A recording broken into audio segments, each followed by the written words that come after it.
नमस्कार दोस्तों, आज का टॉपिक है इंडियन ज्योग्राफी यानी भारतीय भूगोल। कुल 10 सवाल हैं, हर सही आंसर पर 1 मार्क मिलेगा और एक सरप्राइज आज के बेस्ट स्कोरर को मिलेगा हमारे एक कोर्स का फ्री एक्सेस, तो एंड तक जरूर रुकिए। चलिए शुरू करते हैं। अब आता है सवाल नंबर 1 के मैप्स अध्याय के अनुसार किसी नक्शे पर प्लाटो पठार को दर्शाने के लिए परंपरागत रूप से कौन सा रंग प्रयोग होता है। अब देखिए चारों ऑप्शंस। ऑप्शन ए पीला येलो, ऑप्शन बी भूरा ब्राउन, ऑप्शन सी हरा ग्रीन, ऑप्शन डी नीला ब्लू।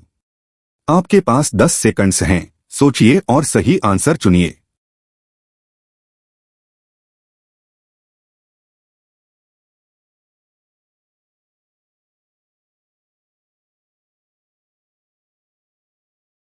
तो इसका करेक्ट आंसर है ऑप्शन ए यानी पीला येलो।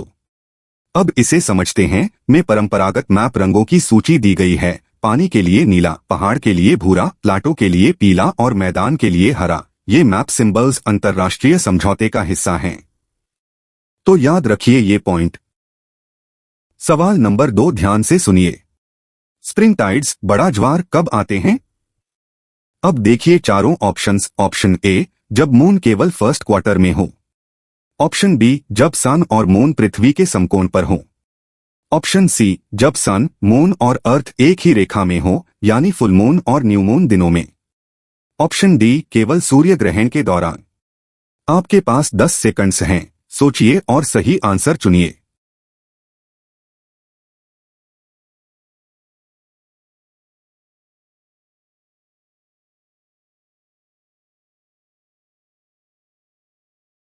तो इसका करेक्ट आंसर है ऑप्शन सी यानी जब सन, मून और अर्थ एक ही रेखा में हो यानी फुल मून और न्यू मून दिनों में। अब इसे समझते हैं। फुल मून और न्यू मून के दिनों में सन, मून और अर्थ एक रेखा में होते हैं और ज्वार सबसे ऊंचे होते हैं। इन्हें स्प्रिंग टाइड्स कहते हैं। जब मून फर्स्ट या लास्ट क्वार्टर में हो तो कमजोर नीप टाइड्स बनते हैं, तो याद रखिए ये पॉइंट। अगला सवाल नंबर 3 के मिनरल्स एंड रॉक्स अध्याय के अनुसार मिड ओशियानिक रिजेस का सबसे सही वर्णन कौन सा है? अब देखिए चारों ऑप्शंस। ऑप्शन ए समुद्र के भीतर एक सबमर्ज्ड इंटरकनेक्टेड पर्वत श्रृंखला, पृथ्वी की सबसे लंबी पर्वत श्रृंखला, ऑप्शन बी कॉन्टिनेंटल मार्जिन्स और बीचेस के बीच के तटीय क्षेत्र, ऑप्शन सी कॉन्टिनेंटल मार्जिन्स और रिजेस के बीच फैले एबिसल प्लेन्स, ऑप्शन डी गहरी खाइयां जहां एक प्लेट दूसरी के नीचे चली जाती है। आपके पास 10 सेकंड्स हैं, सोचिए और सही आंसर चुनिए।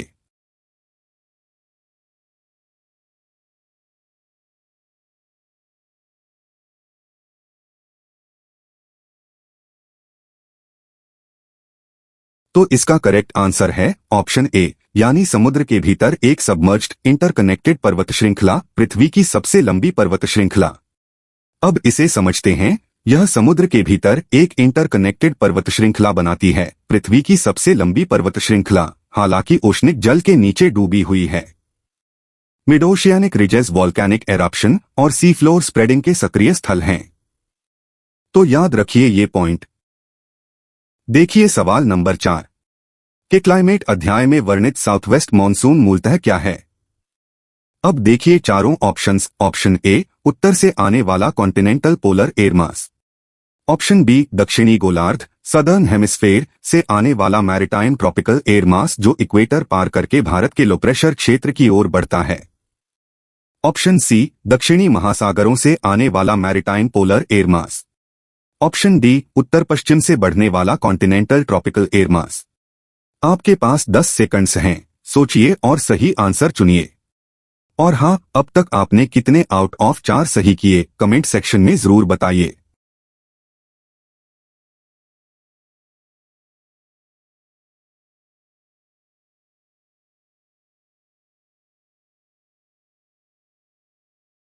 तो इसका करेक्ट आंसर है ऑप्शन बी यानी दक्षिणी गोलार्ध सदर्न हेमिस्फेयर से आने वाला मैरिटाइम ट्रॉपिकल एयर मास जो इक्वेटर पार करके भारत के लो प्रेशर क्षेत्र की ओर बढ़ता है।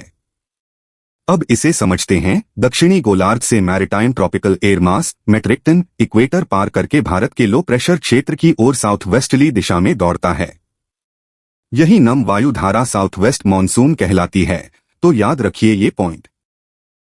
चलिए सवाल नंबर 5 देखते हैं। Class 12 India people and economy के अनुसार भारत विश्व के कुल ग्राउंडनट उत्पादन का लगभग कितना प्रतिशत उत्पादित करता है, टेक्स्ट में दिए गए 2014 के आंकड़े के अनुसार। अब देखिए चारों ऑप्शंस। ऑप्शन ए लगभग 5%, ऑप्शन बी लगभग 25%, ऑप्शन सी लगभग 35%, ऑप्शन डी लगभग 14.9%। आपके पास 10 सेकंड्स हैं, सोचिए और सही आंसर चुनिए।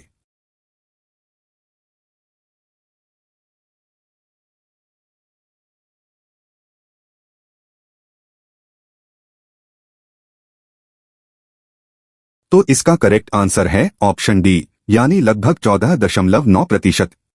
अब इसे समझते हैं। भारत विश्व के कुल ग्राउंडनट उत्पादन का लगभग 14.9% उत्पादित करता है 2014। यह मुख्यतः रेनफेड खरीफ क्रॉप है।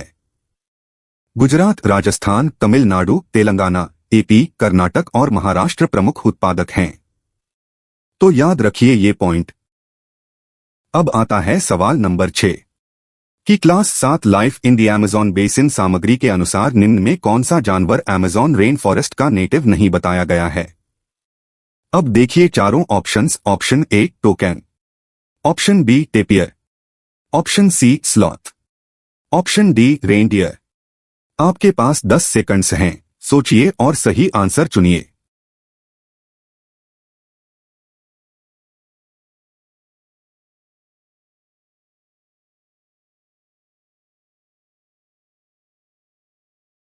तो इसका करेक्ट आंसर है ऑप्शन डी, यानी रेनडियर। अब इसे समझते हैं। मैं अमेज़न बेसिन के जीवों में toucan, hummingbirds, bird of paradise, monkey, sloth, tapir, snake, crocodile, anaconda, boa constrictor, piranha आदि हैं। रेनडियर अमेज़न में नहीं, ये आर्कटिक और सब आर्कटिक टंड्रा क्षेत्रों के जीव हैं। तो याद रखिए ये पॉइंट। सवाल नंबर 7 ध्यान से सुनिए कि ड्रेनेज सिस्टम और फिजियोग्राफी अध्याय के अनुसार पेनिनसुलर प्लेटो की सामान्य एलिवेशन ऊंचाई कितनी होती है।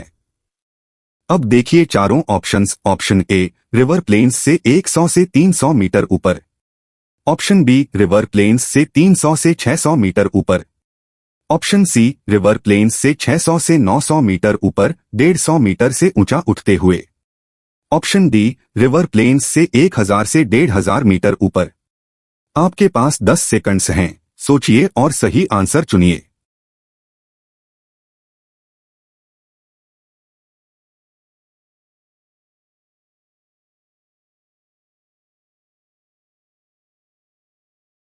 तो इसका करेक्ट आंसर है ऑप्शन सी, यानी रिवर प्लेन्स से 600 से 900 मीटर ऊपर 150 मीटर से ऊंचा उठते हुए। अब इसे समझते हैं। रिवर प्लेन्स से 150 मीटर ऊपर उठते हुए 600 से 900 मीटर ऊंचाई तक फैला है यह अनियमित त्रिकोणाकार पेनिनसुलर प्लेटो। इसकी सीमा दिल्ली रिज, राजमहल हिल्स, गिर रेंज और पश्चिमी सीमा से बनती है। तो याद रखिए ये पॉइंट। अगला सवाल नंबर 8। विश्व का सबसे ऊंचा प्लेटो कौन सा है जिसकी ऊंचाई समुद्र तल से 4000 से 6000 मीटर है।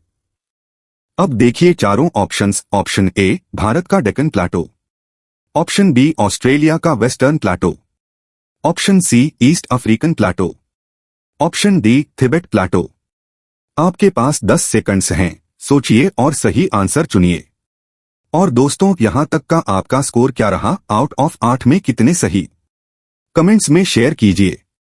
बेस्ट स्कोरर को फ्री कोर्स मिलने वाला है, याद रखिए।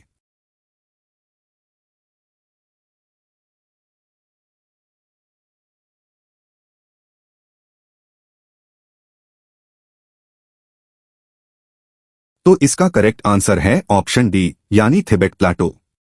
अब इसे समझते हैं। थिबेट प्लेटो विश्व का सबसे ऊंचा प्लेटो है, समुद्रतल से 4000 से 6000 मीटर ऊंचा। डेक्कन प्लेटो सबसे पुराने प्लेटोस में है, पर सबसे ऊंचा थिबेट ही है। तो याद रखिए ये पॉइंट। देखिए सवाल नंबर 9 के लाइफलाइंस ऑफ नेशनल इकोनॉमी अध्याय के अनुसार भारतीय रेल नेटवर्क की कुल मार्ग लंबाई मेट्रो कोलकाता को छोड़कर लगभग कितनी है। अब देखिए चारों options. Option A 56,687 kilometre, option B 66,687 kilometre, option C 76,687 kilometre, option D 86,687 kilometre. आपके पास 10 सेकंड्स हैं, सोचिए और सही आंसर चुनिए।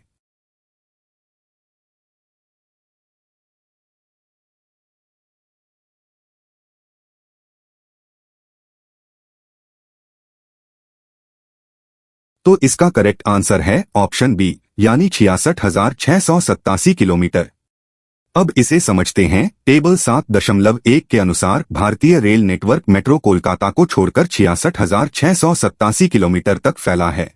इसमें ब्रॉड गेज 1.676 मीटर्स का सबसे बड़ा हिस्सा 60,510 किलोमीटर है। रेलवे 16 जोन्स में संगठित हैं। तो याद रखिए ये पॉइंट। चलिए सवाल नंबर 10 देखते हैं कि ह्यूमन सेटलमेंट्स अध्याय के अनुसार भारत किसी सेटलमेंट को अर्बन तब मानता है जब उसकी इकोनॉमिकली प्रोडक्टिव जनसंख्या का कितने प्रतिशत से अधिक हिस्सा गैर कृषि व्यवसायों में लगा हो। अब देखिए चारों ऑप्शंस। ऑप्शन ए 50% इटली का मानदंड, option B 75%, option C 25%, option D 90%। आपके पास 10 सेकंड्स हैं, सोचिए और सही आंसर चुनिए।